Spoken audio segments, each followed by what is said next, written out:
Hello, everyone. Welcome back for another webinar series with RBC. We have Dino DeMarco joining us again. Hi, Dino. Good morning, everyone. So we're very happy to have Dino back. He was with us in the beginning of the year. We had a great response from our viewers, so he's here again, and he's going to be talking about the Canadian banking industry. Fantastic. Well, first of all, thank you very much and welcome, everyone. I want to thank Sonia and ACCESS Employment for giving us this opportunity. I hope today my goal today is to give you some tools, some information, and some background to help you be successful in the Canadian banking industry. A little bit about myself. I've been in the retail banking sector probably about the last 35 years or so. The last 30 as a retail branch manager. And when I talk about retail, that's the branch that you see in your corner there and so on. So I've managed branches for about the last 30 years. Some of my academic background, and I've managed in different markets, different sizes, different demographics, and so on. Some of my academic qualifications, I'm a member of the Institute of Canadian Bankers. I have been for the last probably 25, 30 years. I am a certified financial planner through the Financial Planning Standards Council of Canada. I have my personal financial designation, financial planner designation through the Canadian Securities Institute, my Canadian Securities designation, my mutual fund license. I'm able to trade in mutual funds. Also, I am the branch compliance officer for my team of salespeople that sell mutual funds. A little bit about my other skills. I take a lot of pride in my marketing skills that we've developed, business development, and one that I really like, that I really continue to foster and I find most rewarding is my people development skills. And I've been fortunate enough to refine that over the years. I also do some instructions with Seneca College in their bridging program, in their program of excellence in financial services for professionally trained new Canadians. My primary goal with Seneca, I've been doing that for about 3 years. My primary goal there is to help new professionally trained new Canadians obtain their mutual fund license. But what I also do is I incorporate marketing and sales and career focusing skills in the program and bring some value there. I take pride in the involvement in my community. I'm a very big advocate for new Canadians having an ethnic background myself. We want to establish new Canadians, helping them integrate, especially into the Canadian financial service industry, and also for seniors. I do a lot of work with seniors. We like to build relationships in the community, and we partner with different organizations, not only for myself, but on behalf of the Royal Bank of Canada. So that's a little bit about me.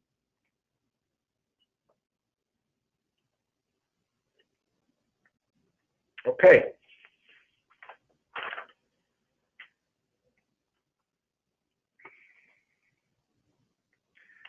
Yeah, if we can just go to the next slide, that's a recap of me.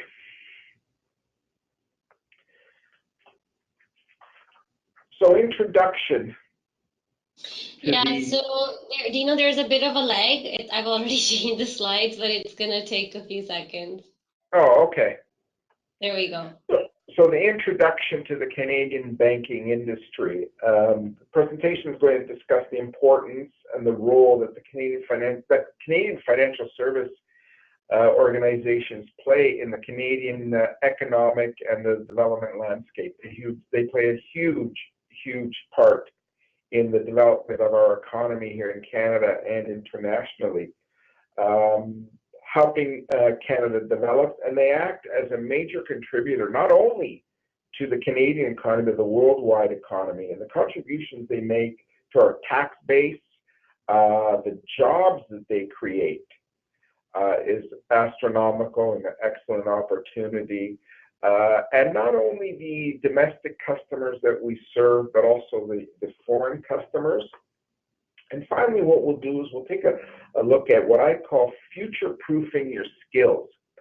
The skill set, the attributes, the tools that you'll need to refine in that skill set to help you be successful in not only obtaining employment, but continued success in the financial service industry.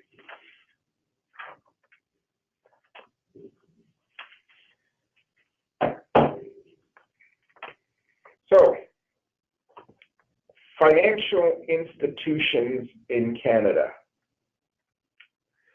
The banks or the financial institutions here in Canada are very, very important to our economic well-being and even our social growth here in Canada. There are approximately anywhere between 80 to 90 different financial institutions in Canada that qualify as financial institutions anyway.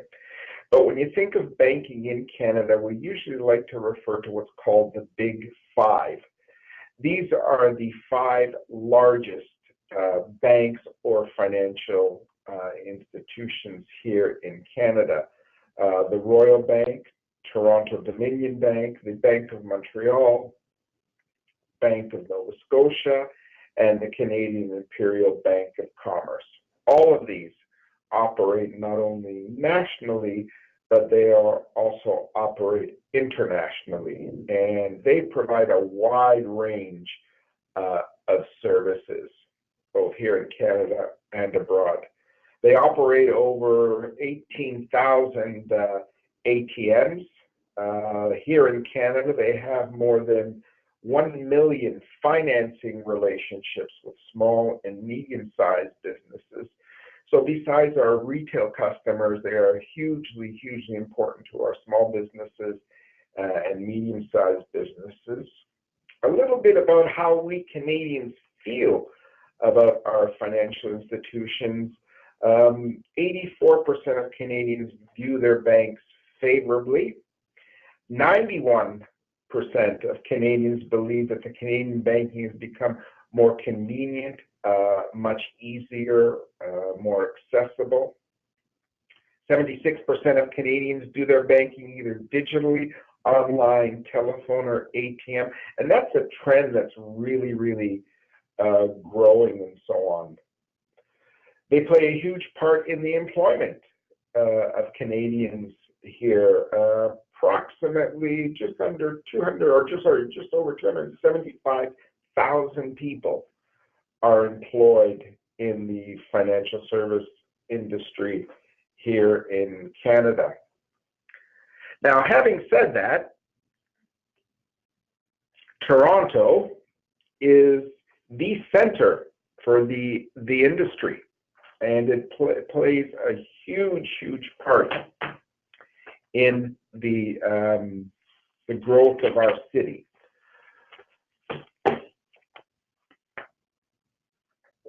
Toronto is the head office to most of those institutions. We are actually the Greater Toronto and the Greater Toronto area is probably the second largest financial center in North America. It accounts for about 32% of Canada's financial service employment, and they contribute about 13.4, anywhere between 13 to 15% of its GDP here in Toronto. The other benefit as Canada's financial service center is the spin-off of jobs that are also created through the goods and services that the financial institutions provide here in the Greater Toronto area. The spin-off of opportunities in the sector is just phenomenal. It's probably one of the fastest growing markets in the financial service industry. And it was interesting today that there was an article, they interviewed several executives in business that have their offices here in Toronto, and they foresee growing opportunity of employment. They have confidence in the financial service sector, and we'll be looking at hiring prospects. There are excellent opportunities. It is, however, very, very competitive market, and that's just the sheer fact of the competitiveness of the industry itself. So although there are many, many opportunities here in the sector, and actually throughout all of Canada in the financial service sector, it is a very, very competitive industry. We'll talk a little bit about some of the things that we're going to need to remain competitive that would help you stand out in your job search. Other examples of financial institutions besides the banks, the big five, is we have mutual fund dealers, trust companies, insurance companies, credit unions in the province of Quebec, Caisse Populaire, which are very, very big, and expanding.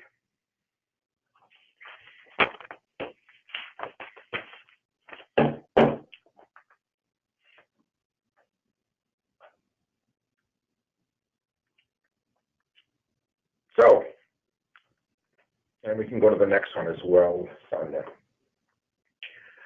Let's talk a little bit about the banks and the Canadian economy. As we discussed, they play a huge role here in Canada in helping Canadian families and businesses achieve their financial goals. The bottom line is they produce about 3.4, anywhere between 3.4 to about 7% of Canada's GDP.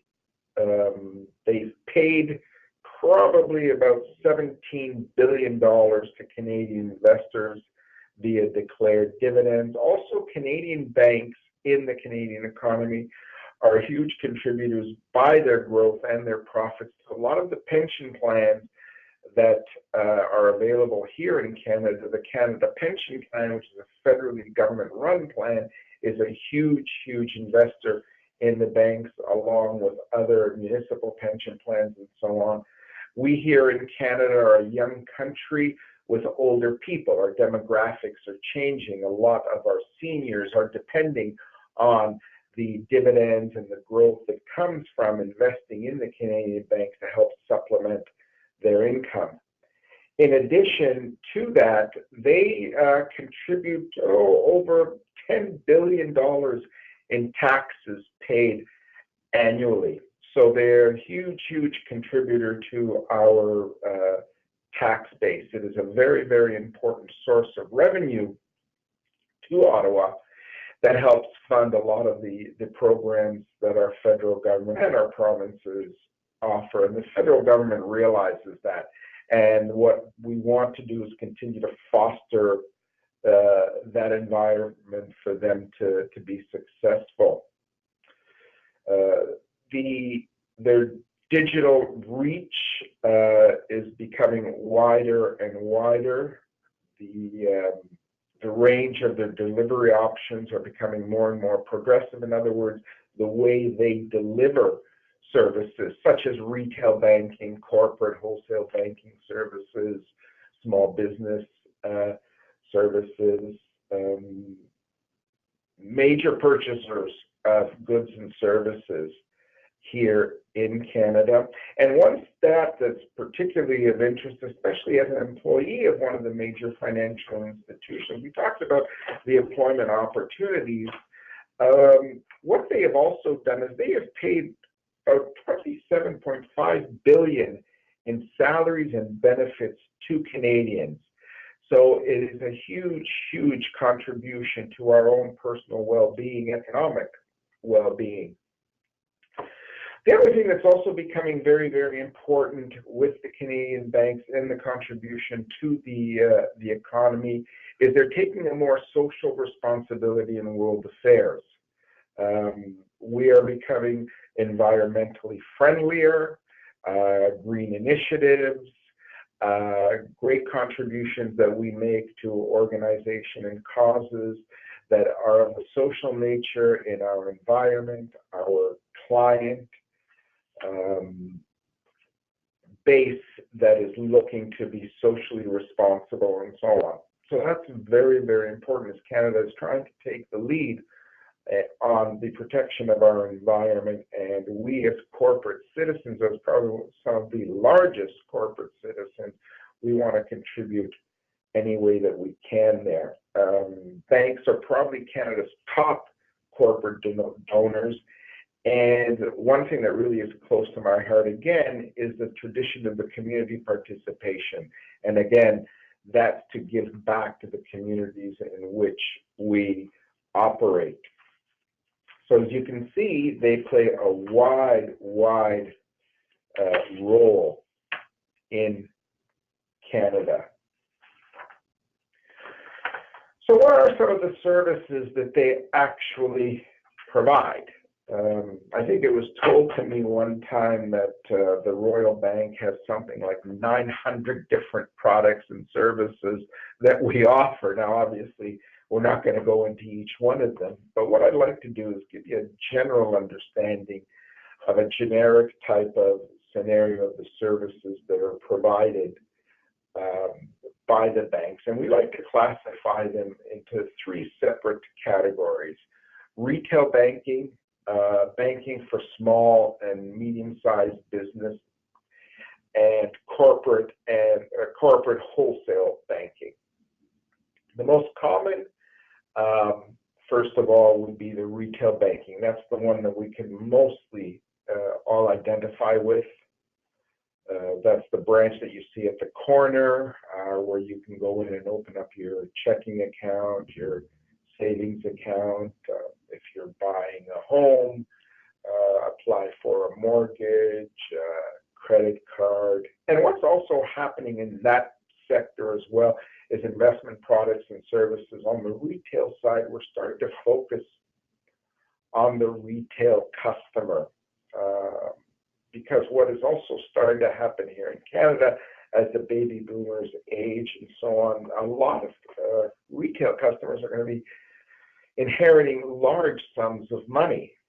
So what we want to do is we want to be able to provide them investment products and advice type of service. And that is actually probably one, with the exception of mortgage and credit right now, because of a boom that we've experienced here in Toronto, the investment advice and product offering is probably one of the biggest growing sectors in retail banking.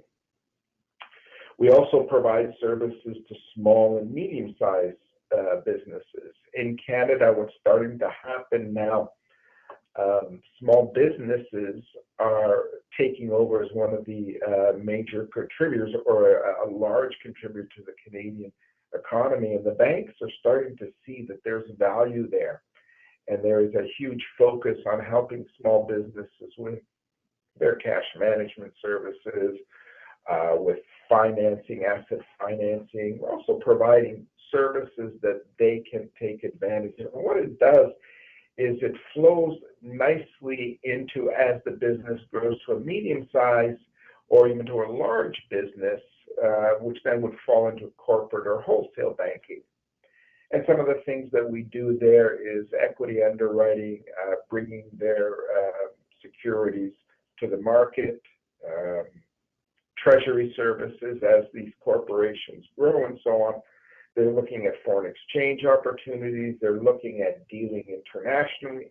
And as we talked about, the banks deal internationally as well. So a lot of our corporate or wholesale banking works as a liaison to help large Canadian corporations be successful overseas. And all these are provided in a cost-efficient and economically feasible, favorable manner to our customers. Okay, banks as employers.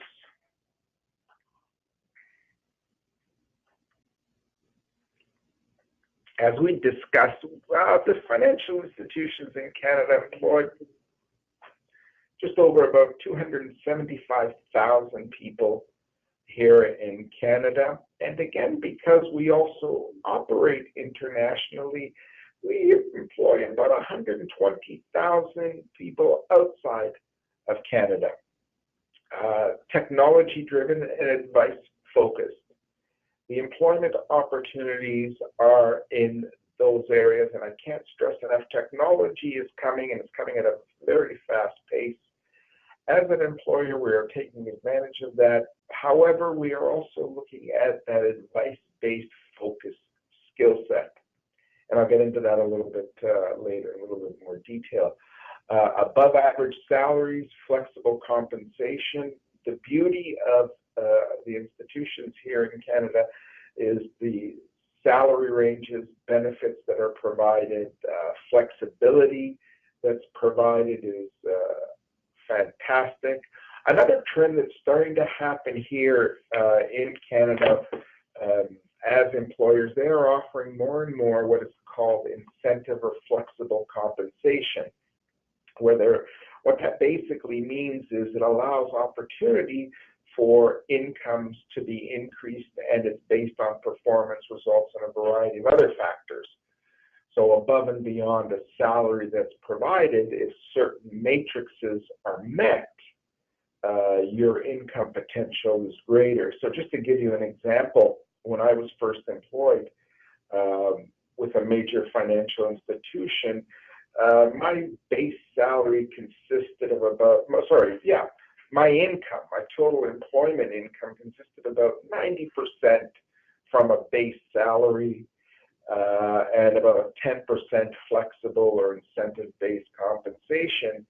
As of last year, my total employment income from the financial institution came from about 60 to 70% from a base salary to about 25 to 30% from an incentive compensation. So as an employer, it allows that as an employee, it allows me that flexibility to earn a compensation that is more reflective of our returns. Again, technology, hugely important. The skill set, the capability, and the requirements are becoming more and more in demand. Training and development, strongly emphasized, encouraged, and promoted. It is something that is very well looked upon, very much encouraged, fostered, continual growth in that training and development. They have formal training programs. However, above and beyond that, they encourage us to take external courses, external programs, and so on. Full-time employment in Canadian banks has increased just over 15% over the last 10 years. The 5 financial institutions are aggressively recruiting talent. If you take a look at it, yes, you can go to the next one there. Toronto, if you go to the next slide, you can see the concentration of financial service employment is the highest in the Toronto area, Kitchener, Waterloo, Regina, London, Vancouver, Montreal, and so on. So aggressively we are going after it, but having said that, the competition for positions is also very competitive. The highest employment opportunities are here in the Toronto area. With the changing demographics, if you just go to the next slide, we are also looking at how we hire. And as we change, new Canadians are coming in and so on, the banks are aggressively looking at those changes and hiring specifically for certain markets, certain skill sets, certain backgrounds, and so on. I have worked in branches where my staff has been of a particular background which is suited to that market, and which we'll talk about a little bit as part of future-proofing your skills. If you take a look at it, according to the World Economic Forum, about 65% of children that are entering primary school today will graduate to jobs that didn't exist or that don't exist. And the Canadian banks are building that pipeline. They're building that pipeline overseas. They are actively promoting for employment opportunities in countries that we're seeing new Canadians come from. It's estimated by 2030 that about 10 million workers will have to do jobs completely different than what they're doing now. So we're looking for that. We're looking for the mobility, also diversity and inclusion. The banks are one of the biggest promoters of diversity and inclusion. 59% of our workforce is women, 31% visible minority, people with disabilities, our Indigenous people, and so on. Employment equity and employment equity for pay for equity is also very, very important to us. So now, what are some of the things, the skill sets that are going to make us successful and are going to be able us to compete in this competitive, opportunistic environment? Unlock your human potential in the Canadian banking industry. Don't get me wrong, the academic background as a degree, diploma, certificate is very, very important. Your license to trade in mutual funds and securities, as financial planning, very, very important. But what I want to look at right now are some of the skills for the future that are above and beyond what's going to make you stand out above the competition. I break it down basically into four: human experience, people skills, the reimagination skills, pivoting skills, and then some future currency and digital and data acumen. So what do we mean by this? First, let's look at the human experience or the people skills. The ability to sense, to understand, to manage, to influence, to build relationships with people. It's very, very important. How we interact with our customer base, how we interact with the people in the organization, and very, very important, how we interact on a human level with new business opportunities, our centers of influence. How do we do that? Communication, very, very important, how we communicate, how we articulate our thoughts, how we articulate our value. And this is very, very important for new entrants in the financial service industry. Each and every one of us brings some value to the organization. The communication skill set is, how do I articulate that value to a potential employer? What methods do I use in my communication, whether that be in written communication, verbal communication?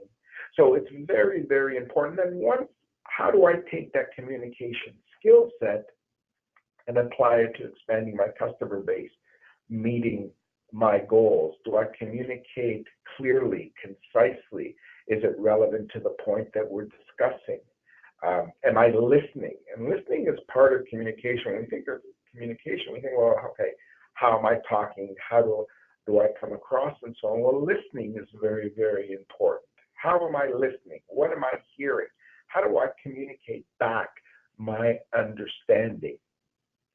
Those are the kinds of things that are going to help us be successful. Refine the many methods. There's this wonderful tool. I don't know if it's going to be around much longer, but it's called the internet. I'm just being a little sarcastic there, but now with the advent of the internet and email, we're doing more and more communication non-verbally. So how do we refine that skill of getting our message across on the email, on texting, and quick bites and so on? And that's very, very important. Demonstration of empathy. Are we able to relate to our client? Do the values of our organization or the organization we want to become part of, are we able to relate to their mission statement? Do we empathize with our clients' needs? Interpret what's being said, interpret what's needed. How do we motivate? How do we motivate people? How do we motivate our customers? How do we motivate someone to take an interest in me? Or how do we motivate and encourage someone to listen to what I have to say because it brings value? Keeping that in the back of your mind. Energize. How do you energize a team? How do you energize your customer? How do you energize yourself to make it come through that, yes, I want to be part of that organization. Yes, I want to help you achieve your goal. And yes, the value that I bring will help achieve that. So some of the key skill or the attributes there under the human experience, people skills, collaboration, emotional intelligence, influencing, teamwork, communication. The next area, reimagination skills. Technology is driving business. No, you've gone, just go back a bit, Sonia. Yeah. Technology is driving business strategies. There's no question about it. It's technology that's driving the way we do things. Technology does two things. One, it provides opportunities, but two, what it also does is it causes problems. Things that didn't exist, or problems or issues or scenarios that didn't exist before, now all of a sudden, because of the use and the growth and development of technology, become apparent. Reimagination skills talks about the ability to think differently, the ability to react to something that was not expected. Thinking outside the box. We're going to be faced with problems, issues, scenarios, circumstances that didn't exist 5, 10, 15 years ago, let alone last week. So that reimagination skill is, how do I have the skill set, or I need the skill set to look at things differently, to look at yourself differently, curious, ask questions, challenge the conventional thought. That's pretty difficult at times, but those are some of the attributes that are going to make you different, because I'm able to challenge conventional thought. Now, obviously, we want to be careful to what extent we challenge it, but the ability to challenge it, to have that mindset, is hugely, hugely important. Also, how do you differentiate yourself? What makes you different? What specific value skill that you have that makes you different? Is it that ability to anticipate? Is it that ability to act quickly when something comes up, which we'll talk about under the pivoting skills? So a couple of things in key attributes under the imagination skills is the business acumen. Think like an entrepreneur. You're going to be employed by a large corporation, but you've got to think like an entrepreneur. You've got to reimagine and imagine things differently. Creativity, think differently. Critical thinking, don't always accept the norm. Challenge in a respectful, professional, cost-effective manner. Curiosity and problem solving.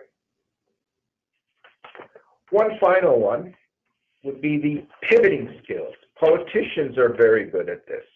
They're able to move from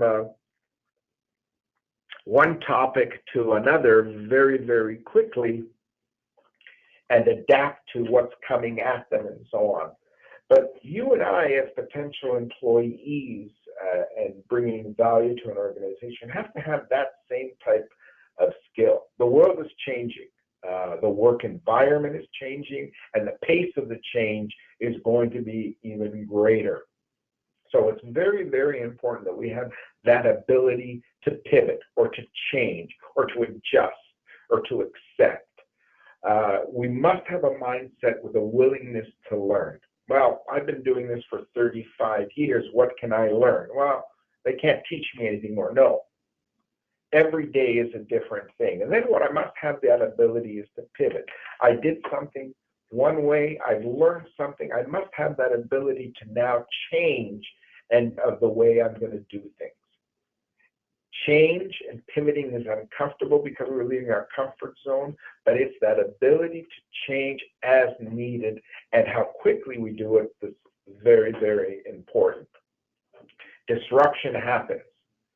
Do I have that capability of changing, adding to the disruption, or solving the disruption? So you're looking at some key pivoting skills there: adaptability, change leadership.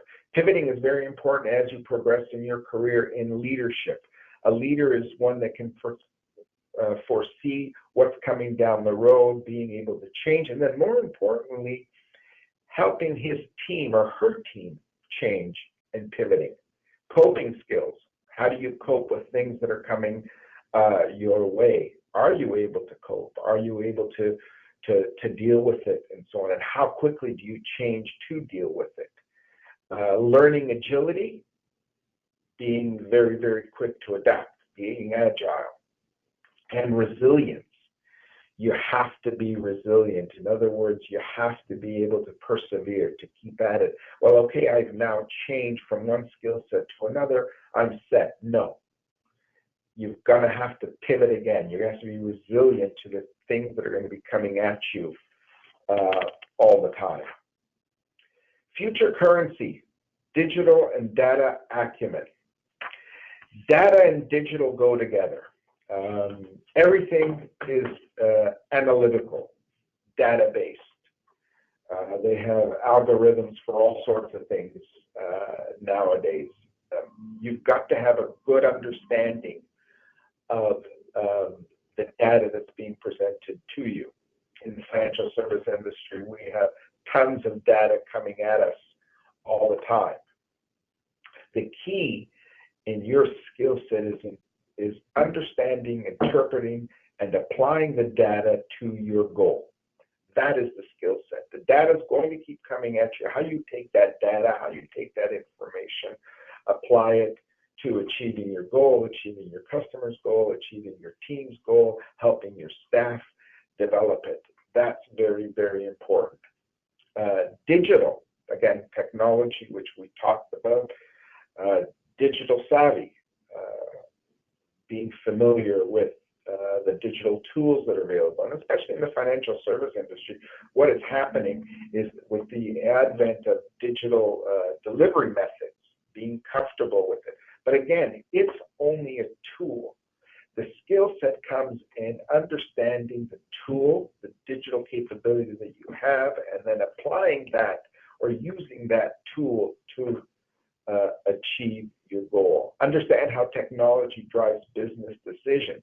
How do these two components drive the decisions that are going to be made? How do you take these two factors and apply them to recommendations, to skill sets that you want to pass on to your team? How do you use these two attributes in customer service, irregardless of who your customer is? And how do you melt that into the goal of the overall team? So the key currency skills or the attributes there is the data acumen and the digital acumen. Okay, well, I hope we've been able to add some value. I just want to thank you very much for participating. Just to recap, we talked about the Canadian banking system, the banks and the Canadian economy, banks as employers.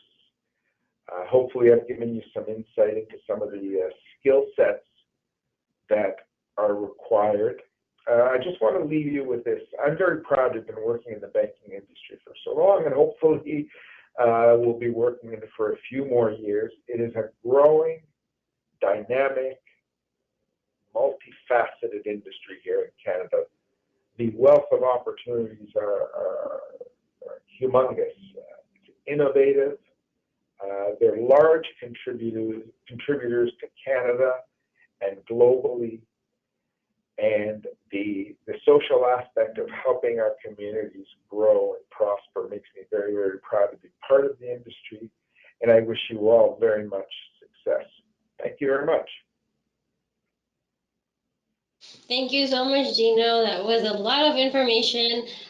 So we're going to take up questions now. You can start typing your questions into the questions tab. Please keep your questions short. We will not be able to take questions if they are long. So keep them questions to the point. All right. So, Dino, how important is it for somebody to have a CFA to be able to work in a bank? In the retail bank, a CFA on a scale of 1 to 10, the importance is probably initially to start off on retail, probably about 3 or 4. Not very important at all. On the retail banking environment. As you progress, that becomes more important. As you start to specialize in certain areas, that becomes more and more important. But as an initial retail entry position, not very important. All right.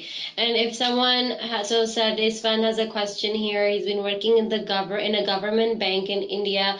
Would that experience be valid for Canada? Again, I don't know that much about the Indian banking system. Yes, it would definitely be an asset in that you have a general understanding of banking. Right. However, what I do find with some of the professionally trained new Canadians that come over from other institutions is there's a big, what's the word I'm looking for? There's a big concern about the technical background and that's instilled in some of the other banking organizations throughout the world, where in Canada here, we're more people focused. Right. So be careful you don't fall into that trap here. They seem to be more structured in other countries, where here, yes, we are structured, but we can tend to fall into that trap of not thinking outside of the box, not thinking progressively, not thinking entrepreneurial. Thank you. Ahmed has a question. He wants to know, what is the trend of Robo advisory wealth services in Canada? What is the trend? Yeah. Huge opportunity here in Canada. Wealth advice is a huge contributor to the bank's bottom line.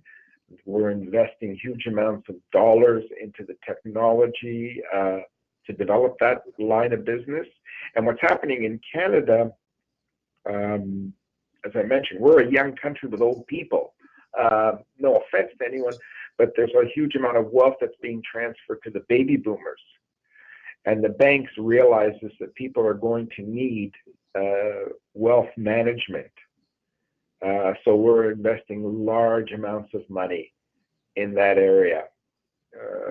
So the opportunity is great.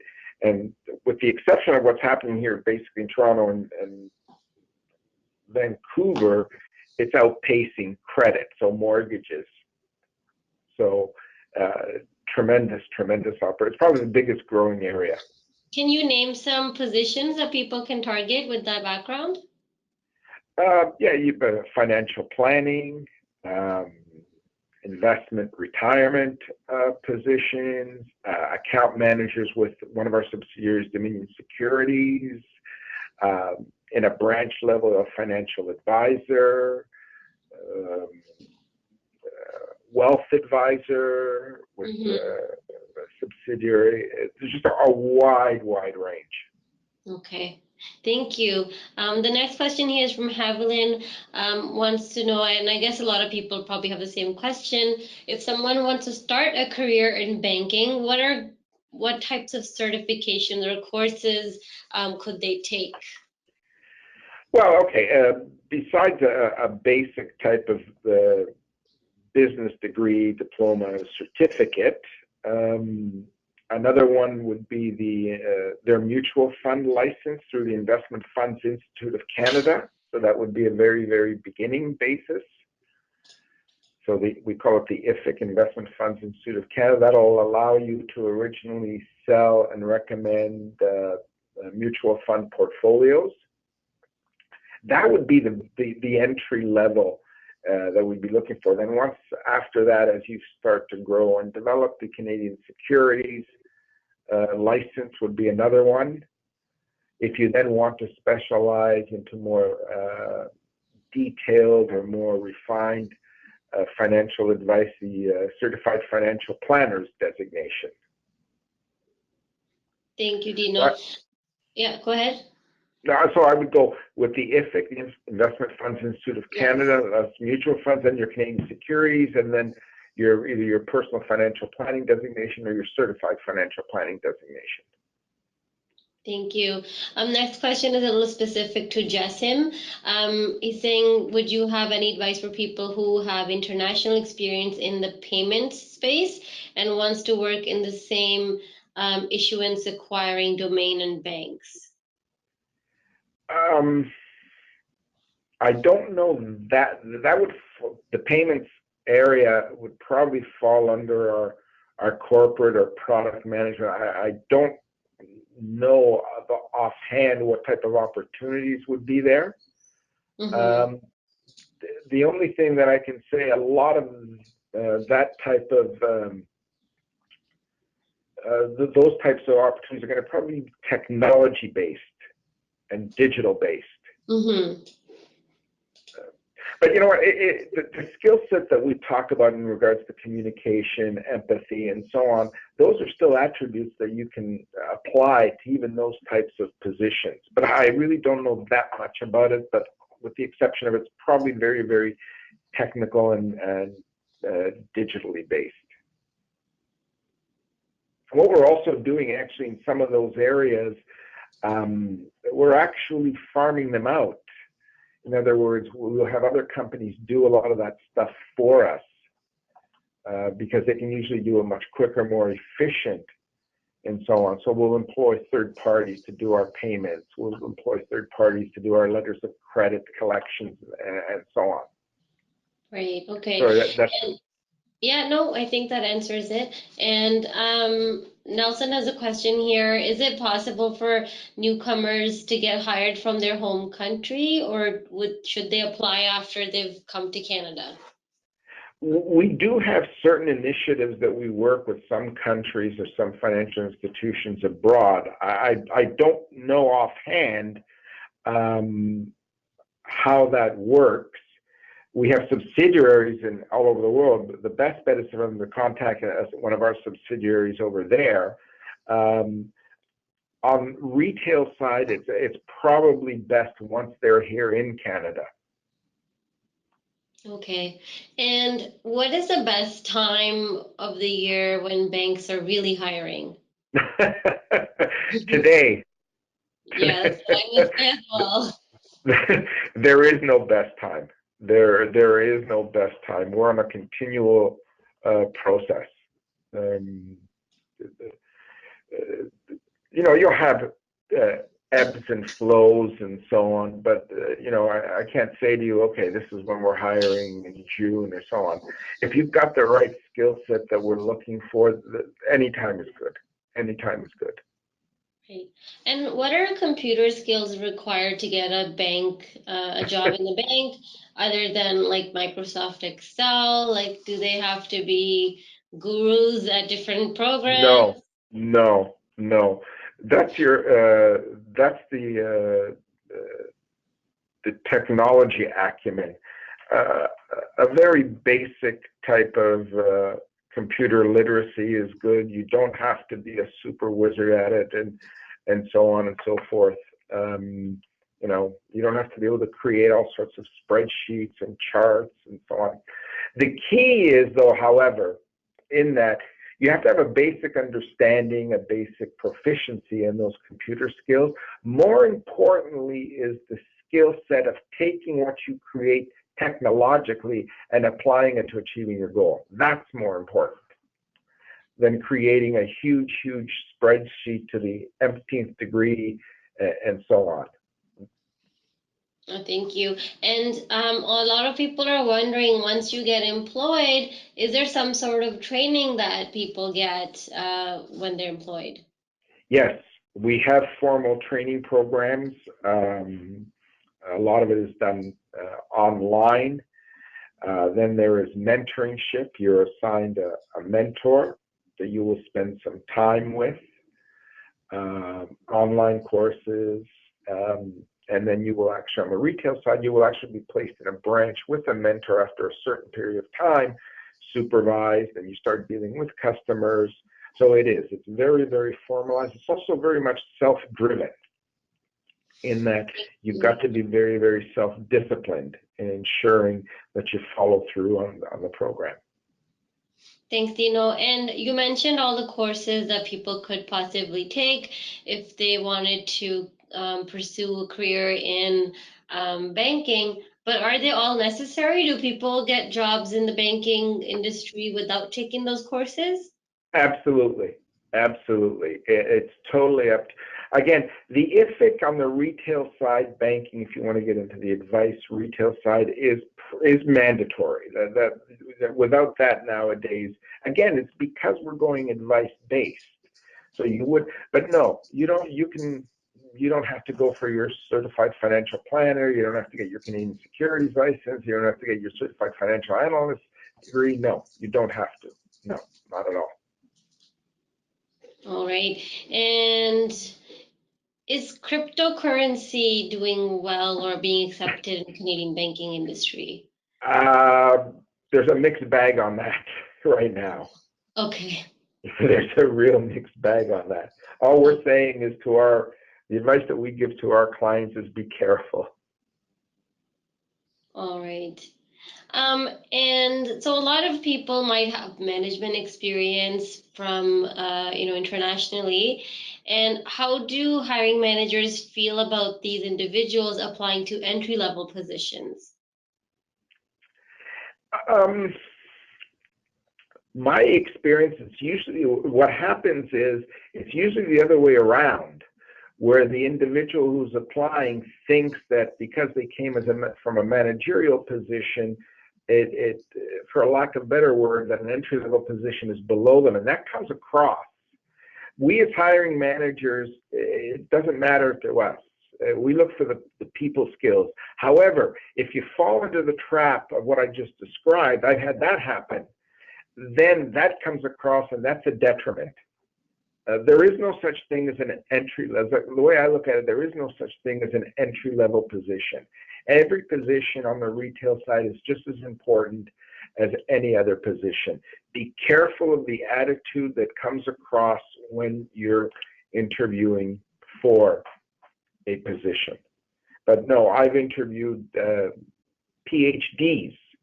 The skill set that I'm looking for is what I'm looking for.